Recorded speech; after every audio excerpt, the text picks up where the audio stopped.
திண்டுக்கல் மாவட்டம் நத்தம் அருகே நிகழ்ந்த கார் விபத்தில் ஒரே குடும்பத்தைச் சேர்ந்த 2 பேர் உயிரிழந்தனர். இது குறித்த கூடுதல் தகவல்களை எமது செய்தியாளர் சேகரிடம் கேட்கலாம்.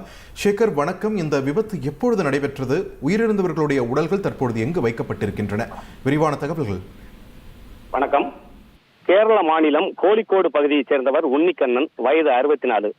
அவர் அவரது குடும்பத்தைச் சேர்ந்த அஸ்வினி, அஞ்சலி, சிவானி, அஜிதா, அருந்ததி, சோபா, சோபனா, இமானி ஆகிய 12 பேரும் கேரளாவிலிருந்து மதுரை மீனாட்சி அம்மன் கோவிலுக்கு சென்றுவிட்டு திருச்சி ஸ்ரீரங்கம் சென்று செல்வதற்காக மதுரை துவரங்குச்சி தேசிய நெடுஞ்சாலை நத்தம் வழியாக திருச்சி நோக்கி சென்று கொண்டிருந்தனர். அப்போது திண்டுக்கல் மாவட்டம் நத்தம் அருகேயுள்ள புதுப்பட்டி பிரிவு சாலையில் சென்று கொண்டிருந்த போது ஓட்டுநரின் கட்டுப்பாட்டை இழந்த கார் சாலை ஓரத்தில் இருந்த தடுப்பில் மோதி கண்ணிமைக்கும் நேரத்தில் 100 மீட்டர் தூரத்தில் உள்ள பால தடுப்பில் மோதியதில் காருக்குள் இருந்த சோபனா ஆகிய இருவரும் சம்பவ இடத்திலேயே பலியானார்கள்.